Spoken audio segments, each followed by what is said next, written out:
Nishaba Karuru. Enkuyanje ku rugo mu rurembo rwa Mbarara na Heru bayakira Robert Kyagulanyi okwatira ekibina kya National Unity Platform Bendera ahantebe bwa president.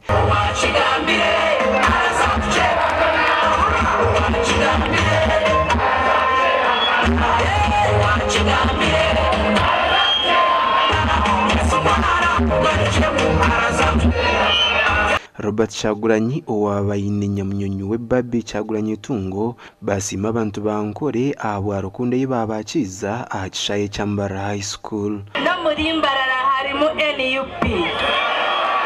Aba NUP mwaboreka ngo mwijira ha. Ebibagambire byona nibazakora ki? Nibaza kugira ngo utinye na kigambire mwinamane go kwinguro muntu we na kumwiha hona hari guhinjira mukamujira gwirokotaye abo nuko gamane gakaruru kanyu mugende mutera karuru abo bakubakubena batekateka abantu kumwakugiro marwaro mushanga yembazi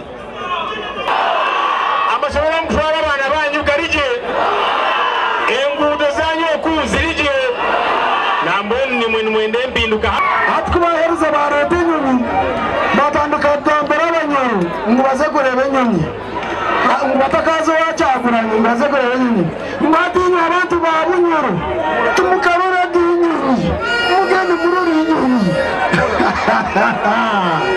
papa awe pawe obushumankozi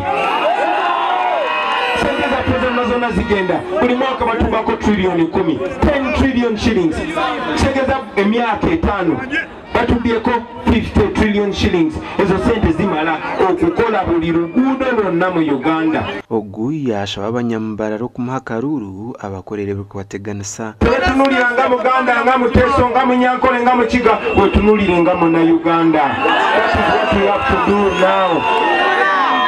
Sebanange bwemuna tulonda mujja kuba mulonze unity, bwemuna nonda mujja kuba mulonze servant leadership, mujja kuba botikinga akalulu kono tikinga umbrella vote, mujja kuba osayinize ebbaluwa esumulula Dr. Besigye mukomera kubanga tayina